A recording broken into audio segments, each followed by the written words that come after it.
믿음의 근원이라는 제목으로 함께 말씀을 나누곤 합니다. 기억하실지 모르겠지만 기억하실 거예요. 히브리서 5장부터 오늘까지 나눈 말씀은요, 히브리서 기자가 말씀을 전하다가 잠깐 멈춘 말씀입니다. 왜냐하면 멜기세덱에 대해서 증거하기 위해서 말씀을 전하려다 보니까 이 그리스도인들의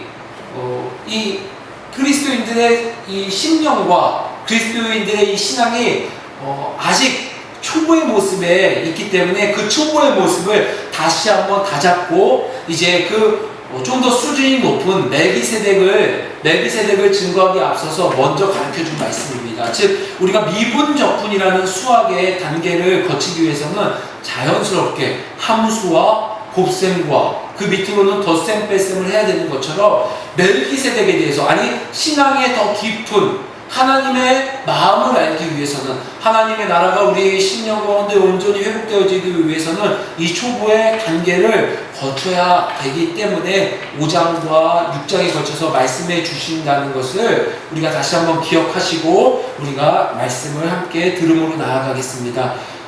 예전에 제가 부교육자로 사역할 때 그 교회 근처에 병원이 하나 있었습니다. 내과였었습니다. 이제 그 병원 원장님은요, 타 교회의 장로님이셨어요. 그 장로님께서 제가 섬기는 교회에 담임 목사님과 개인적인 친분이 있으셨어요. 그래서 그 개인적인 친분으로 말미암아 저희 교회에 있는 그 교역자들에게는요, 때로는 아파서 병원을 가면요, 진료비를요 무료로 진료를 볼 수 있게 해주셨고요, 때로는 예방접종도요 무료로 이렇게 받게 해주셨습니다. 그 원장님과, 병원의 원장님과 저는 어떤 개인적인 친분도 없지만 혹 제가 아파서 진료를 본 후에 제가 이 교회 교역자입니다 라고 말을 하거나, 혹 제가 예방접종을 하러 가서 제가 이 교회의 교역자입니다 라고 말을 하면요, 저는 진료비를 내지 않아도 되고 접종비를 내지 않아도 되는 상황이었습니다. 물론 저는 그 병원에서 제 성격상 무료로 진료를 한 번도 보진 않았습니다. 하지만 언제든지 제가 원한다면은 무료로 진료를 볼 수 있었고 무료로 예방 접종을 할 수 있는 그 사실은 늘 제 삶 가운데 인식하고 있었어요. 제가 어떻게 이 사실을 인식하고 믿을 수 있었을까요? 그것은 다름이 아니라 담임 목사님께서, 그 병원의 원장님, 장로님과 담임 목사님과의 그 약속의 당사자인 그 담임 목사님께서 저희들에게 말씀해 주셨기 때문입니다. 저는 그 목사님에 대한 신뢰가 있었기 때문에 다른 교역자들에게 병원 가면은 진료를 볼 수 있어, 무료로 볼 수 있고 예방접종도 무료로 할 수 있어 라고 말을 할 수 있었고, 또 제가 믿을 수 있었던 것입니다. 여러분, 우리가 오늘 제가 앞서 제 고백을 함께 나누면서 우리가 보이지 않는 하나님을 믿을 수 있는 이유가 무엇입니까?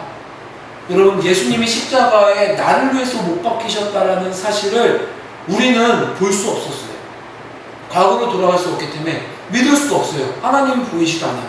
그런데 그 하나님을 여러분, 우리가 믿고서 이 자리에 나와서 함께 예배드릴 수 있는 이유가 무엇입니까? 그것은 다름이 아니라 우리 믿음의 대상이 바로 하나님이기 때문입니다.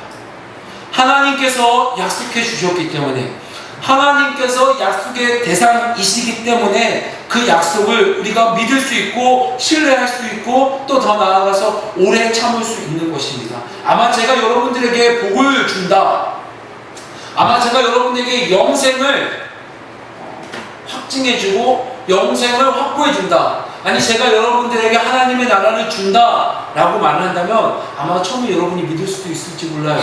제가 맛있는 것도 사주고 또 제가 때로는 유익한 걸 줘서, 하지만 시간이 얼마 지나지 않아서 그 신뢰는 깨질 수밖에 없습니다. 왜냐하면 유한한, 연약한 제가 여러분들에게 거짓으로 약속한 것이기 때문입니다. 오늘 본문은요, 이런 우리들에게 불신앙을 가지고 살아가고 있는 그 자들에게, 불신앙을 살아가고 있는 그리스도인들, 무늬만 겉모습만 그리스도인들에게 경고해 주시고 나서 주시는 우리에게 말씀입니다. 우리 지난주 말씀을 통해서 그 무서운 경고들을 보았어요.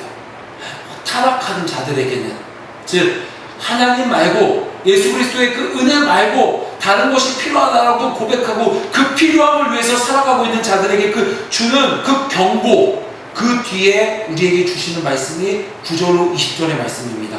그 시작은 사랑하는 형제 자매 여러분으로 시작합니다. 우리 9절 말씀을 함께 읽어볼까요? 시작. 사랑하는 자들아 우리가 이같이 말하나. 아멘. 경고하고 있고 흠껏 우리를 질책하고 때려주고 권면해주고 나서 우리에게 말씀해 주시는 거예요. 사랑하는 자들아, 내가 하나님의 뜻에 견주어 경고의 말씀을 했지만 사랑받는 여러분, 하나님의 사랑받는 여러분들 두려워하지 마세요 라고 말을 시작하는 거예요. 두려워하지 말라는 것입니다. 비록 내 모습이 현재는 그리스도인의 겉모습은 있지만 나의 속은 세상의 불법적인 이익을 부러워하고 그 불법 가운데서 발견되고 주 예수 그리스도의 은혜가 부족하여서 다른 것을 찾고 내가 나의 주인되는 모습들이 발견되는 그 연약함, 신앙의 연수는 오래되고 있지만 히브리서 기자가 우리에게 언급해주고 지적해주었던 것처럼 초보의 모습이 드러나지고 미성숙함으로 가득 찬 나의 모습으로 인해서 불안하고 두려워하고 외롭고 나 스스로 정죄하고 나 스스로 하나님 앞에 억눌리고 저 밑바닥에 있는 그 연약함으로 살아가는 자들에게 오늘 성경은 말씀해 주시고 있는 거예요. 두려워하지 말라. 사랑받는 여러분 두려워하지 마세요 라고 말하고 있습니다. 여러분 어떠세요? 여러분은 내 안에 하나님이 주시는 기쁨과 평안함으로 두려움과는 전혀 상관없는 삶을 살아가고 있습니까? 아니면 여기 계신 우리 전도사님들도 계시지만 신학함에 있어서 아니면 신앙함에 있어서 아니면 교회를 인도하고 교회를 섬기는 가운데서 불안한 미래와 갑갑한 현실, 때로는 내 뜻대로 되지 않는 모든 것들로 인해서 불평과 불안함으로 가득 차고 있습니까? 저는 이 질문에 대해서 자유롭게 안다라고 말은 못합니다. 그런 우리들에게 성령님은 히브리서 배경에 있는 성도님들 뿐만 아니라 우리에게도 동일하게 말씀해 주시고 있습니다. 하나님의 사랑받는 여러분, 하나님의 사랑받는 자녀들아, 하나님은 여러분을 사랑하십니다. 여러분은 몰라도 저는 확언합니다. 하나님은 여러분을 사랑하십니다. 사랑하셔서 우리가 하나님의 참 자녀로서 회복되기를 원하십니다. 이 모습은요, 갑자기 하나님이요, 마음이 심쿵해서 야 내가 너 사랑해, 야 어제는 내가 너를 때리고 어제는 내가 너를 미워했지만 오늘은 좀 기분이 좋아서 마음이 살짝쿵 심쿵해서 오늘은 내가 너를 사랑해 라고 말하는 것이 아닙니다. 어제도 그랬고요, 지금도 그러고요, 앞으로도 영원히 신실하게 우리를 사랑하시는 하나님이라고 성경은 오늘 저와 우리들에게 말씀해 주시고 있는 것입니다.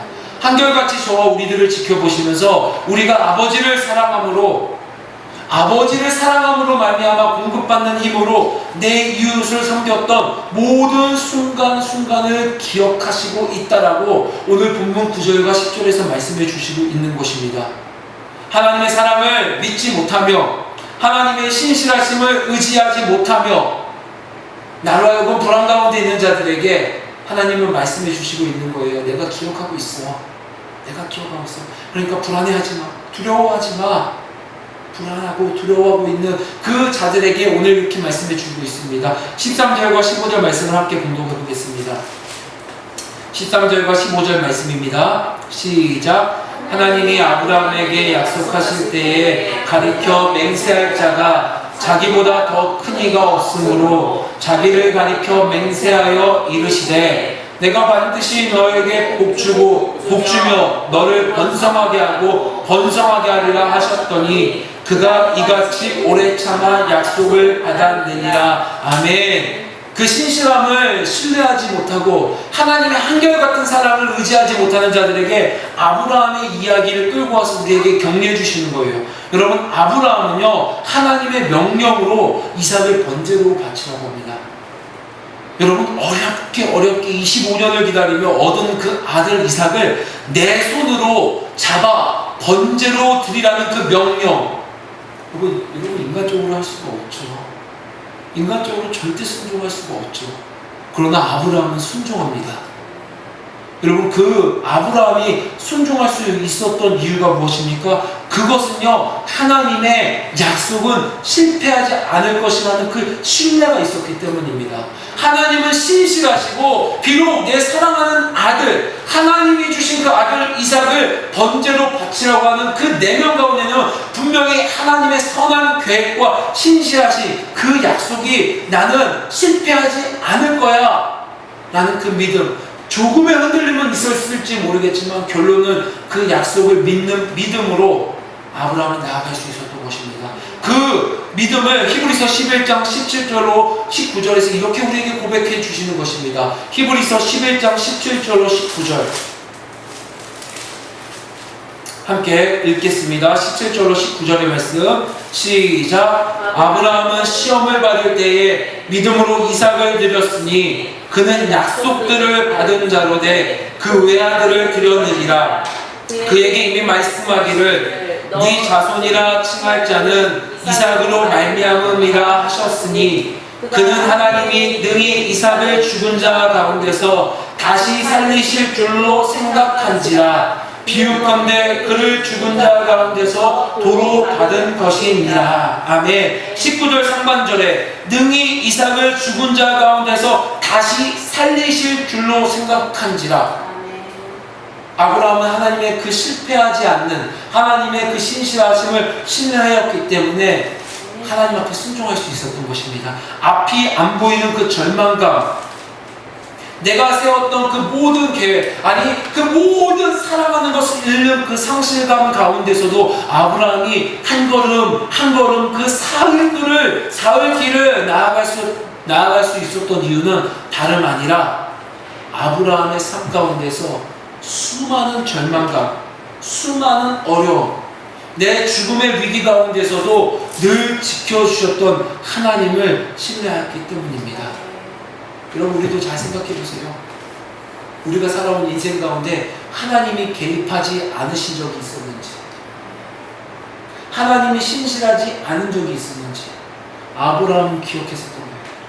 여러분 생각해 보세요. 아브라함이 갈대아 우르라는 아주 비옥한 땅에서 하나님의 명령, 하나님의 언약 하나 붙잡고 그 모든 이방 땅을 지나오면서 그 아내 사라가 얼마나 행복했습니까? 그 사례를 보고서 얼마나 많은 이방의 사람들이 탐냈겠어요. 정말 여러분 생각해 보세요. 그 아브라함을 보면서 와, 어떻게 자기 아내를 누이라고 속일 수가 있지?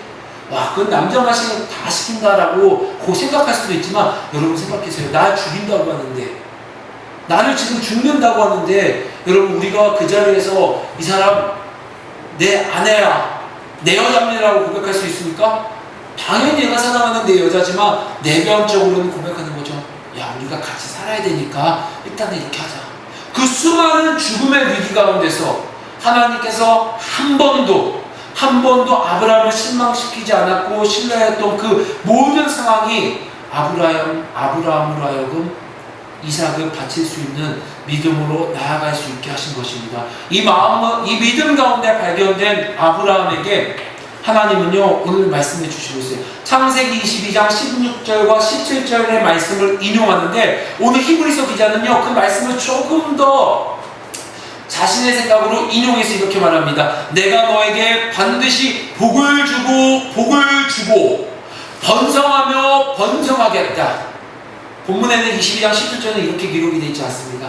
그런데 그 믿음으로 말미암아 하나님의 신실하심을 신뢰하는 그 믿음 가운데 하나님은 복을 더하여 주시고 번성에 번성을 더하여 주신다고 말씀해 주시고 있는 것입니다. 그저 말씀만 하셨어도 우리는 그 하나님의 약속을 신뢰할 수 있는데, 오늘 하나님은요, 아브라함에게 그 약속의 확증으로 맹세를 해주십니다. 맹세를.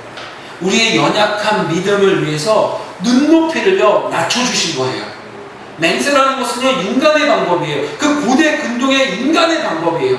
하나님은 그저 신이시고, 하나님은 창조자이시고, 하나님은 모든 우주를 만드셨기 때문에 그저 말 한마디만 해도, 그저 우리 마음 가운데, 심령 가운데 감동만 주셔도 그것이 성취되고 이루어지는 건데, 연약한 우리의 인간의 눈높이로 내려와 주셔서 하나님의 방법이 아닌 인간의 방법으로 하나님의 신실하심을 우리에게 보증해 주시는 거예요. 하나님은 언제나 우리에게 이렇게 찾아와 주셨습니다. 인간의 눈높이로, 우리의 연약한 믿음의 눈높이로, 부유한 자에게는요, 부유한 방법으로요, 가난한 자에게는요, 그 가난한 방법으로, 때로는 상처 입은 자에게는요, 그에 걸맞는 방법, 아파하는 자에게는 아픔이 있는 그 방법으로 늘 우리에게 먼저 손을 내밀어 주시는 분이 바로 저와 우리들의 아버지 하나님이십니다. 고린도후서 8장 9절에 예수님, 우리 아버지 하나님에 대해서 이렇게 말씀해 주시고 있습니다. 우리 주 예수 그리스도의 은혜를 너희가 알거니와 부유하신 자로서 너희를 위하여 가난하게 되심은 그의 가난함을 인하여 부욕케 하려 하심이니라. 아멘. 예수님이 왜 가난해진 모습으로 이 땅에 오셨습니까? 바로 저와 우리들을 위해서. 단순하게 우리가 부자가 되기 위함을 말하는 것이 아닙니다. 우리의 심령이 하나님의 나라로 가득하고, 우리의 심령이 하나님의 통치로 가득한 그 부유함을 위하여 인하여서 예수님이 본인 스스로 가난한 모습으로 이 땅에 오셨다는 것입니다. 우리를 위해서, 우리에게 눈높이를 맞춰주시기 위해서. 하나님은요, 사랑과 신뢰로 늘 우리를 자녀 삼아 주셨습니다. 그 약속의 자녀들에게 아브라함을 통하여 한결같음을 저와 우리들에게 보여주시고 있는 것입니다. 우리가 하나님의 약속을 믿지 못하는 경우는 있어도 하나님의 약속이 우리에게 거짓을 말씀해주고 있지는 않습니다. 성경 모든 구약의 본문들, 신약의 본문을 통해서 하나님의 신실하심을 우리에게 증거해 주시고 있습니다. 17절로 18절 말씀, 6장 17절로 18절의 말씀을 보겠습니다. 함께 봉독하겠습니다. 시작. 하나님은 약속을 기업으로 받는 자들에게 그 뜻이 변하지 아니함을 충분히 나타내시려고 그 일을 맹세로 보증하셨나니, 이는 하나님이 거짓말을 하실 수 없는 이 두 가지 변하지 못할 사실로 말미암아 앞에 있는 소망을 얻으려고 피난처를 찾은 우리에게 큰 안위를 받게 하려 하심이라. 아멘. 두려워하고 이 권면, 경고의 말씀 때문에 온전한 하나님을 바라보지 못하고 있는 연약한 심령을 가진 자들, 하나님을 신뢰하지 못하는 자들에게 하나님은 적어도 두 가지를 통해서 우리에게 말씀해 주신다는 것입니다.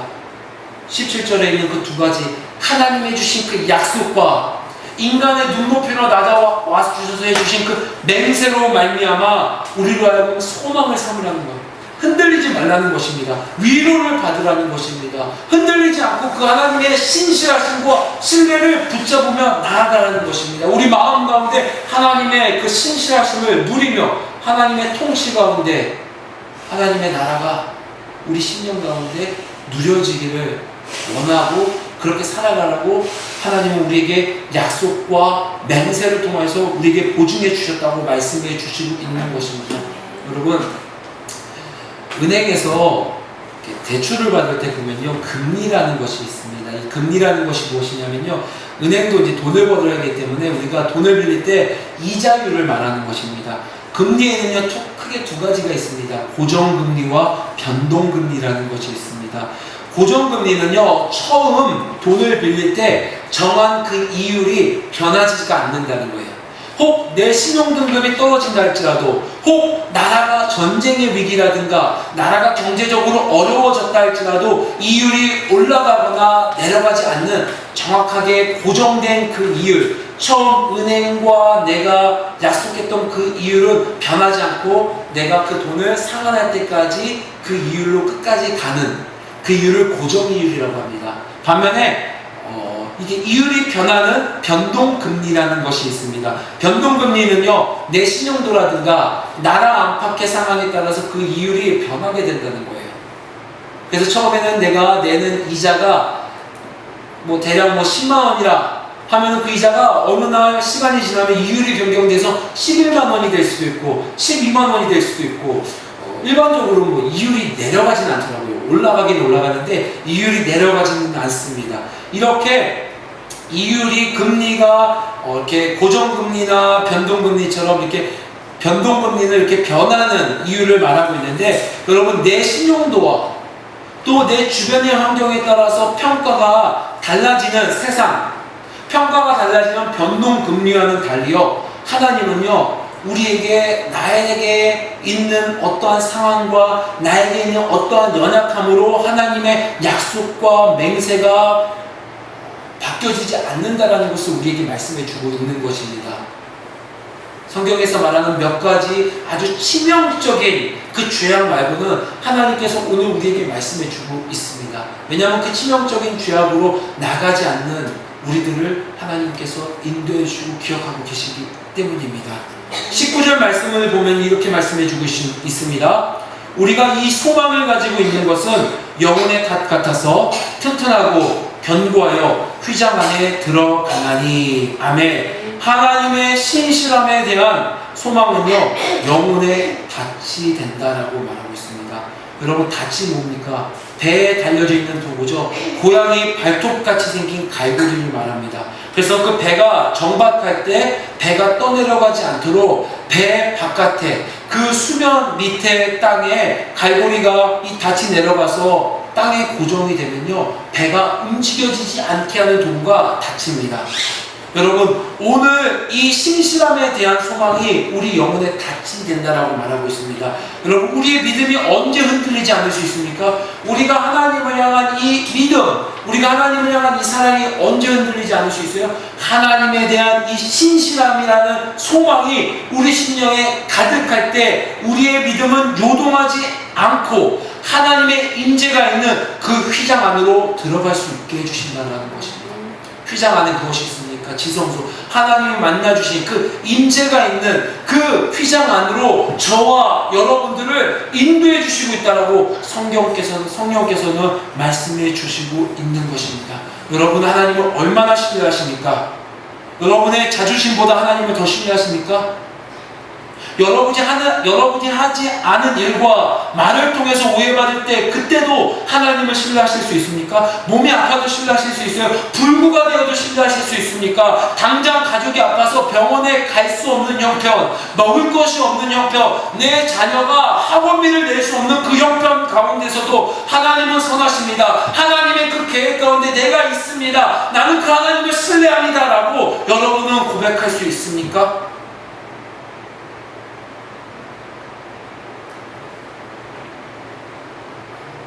어렵습니다.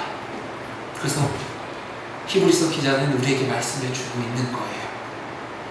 이 영혼의 닷, 이 소망, 하나님의 약속과 맹세로 그 변치 않는 우리의 눈높이로 와주신 그 하나님의 그 신실함의 소망, 그 신뢰함. 여러분 그 신뢰함을 우리가 어떻게 구할 수 있습니까? 그 신뢰함 가운데 우리가 어떻게 발견될 수 있습니까? 한두 번에서 끝나는 것이 아니라 주님이 원하시는 아브라함과 같은 그 분량에 이룰 수 있는 그 신뢰함을 우리가 어떻게 누릴 수 있습니까?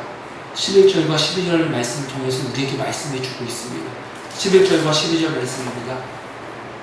시작. 우리가 간절히 원하는 것은 너희 각 사람이 동일한 부지런함을 나타내어 끝까지 소망의 풍성함에 이르러 게으르지 아니하고 믿음과 오래 참음으로 말미암아 약속들을 기업으로 받는 자들을 본받는 자 되게 하려는 것이니라. 아멘. 히브리서 기자는 우리에게 말씀해 주고 있습니다. 성령님은 우리에게 말씀해 주시고 있습니다. 그렇게 오래 참고 신뢰하지 못하는 우리들에게 간절히 원하는 것이 있다는 것입니다. 간절히 끝까지 게으르지 아니하고 믿음과 오래 참음으로 하나님을 신뢰하라고 말하고 있습니다. 아브라함이 어떻게 복을 받았습니까? 15절 말씀처럼요 오래 참았다는 것이에요.